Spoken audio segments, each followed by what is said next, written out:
Vocal fold nodules are small bilateral swellings less than 3 mm in diameter that develop on the free edge of the vocal fold at approximately the mid membranous portion of the vocal fold.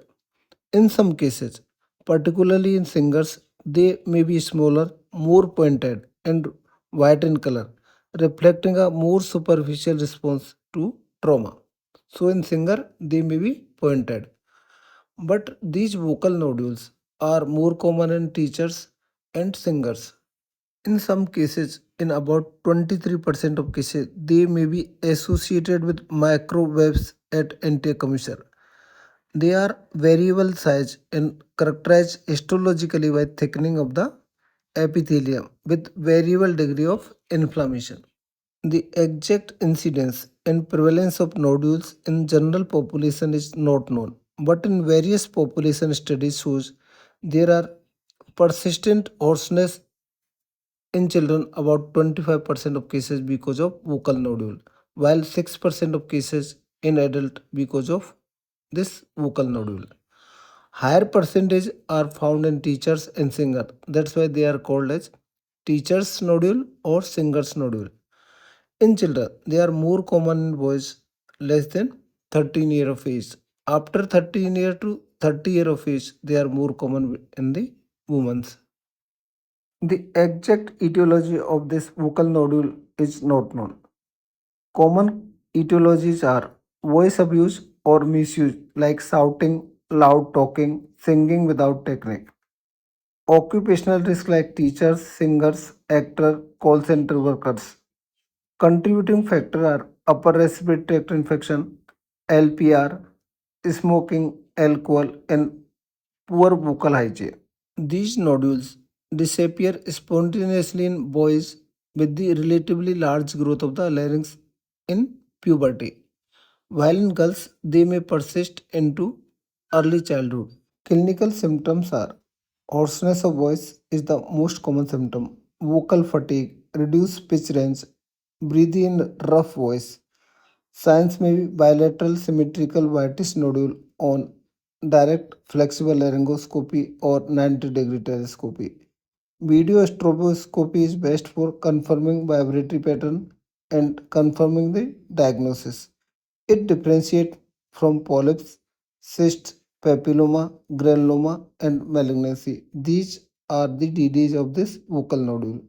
Management include first line of management is conservative management like voice rest, speech therapy or voice therapy is the mainstay of treatment. Vocal hygiene, you have to keep hydration, avoid irritants and reflex treatment management.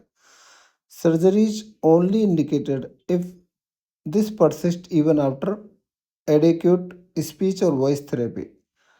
In surgery, we are doing microlaryngoscopic excision. It means by microflap technique. We have to precisely excise this nodule from the epithelium without damaging the underlying ligament. Most would agree that a significant number of nodules reoccur if surgery is performed without voice therapy, either pre or post operatively. If surgery is performed, aim must be precise excision of the nodule with no exposure or damage to underlying ligament.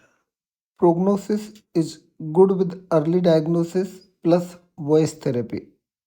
Recurrence is possible if vocal abuse continues.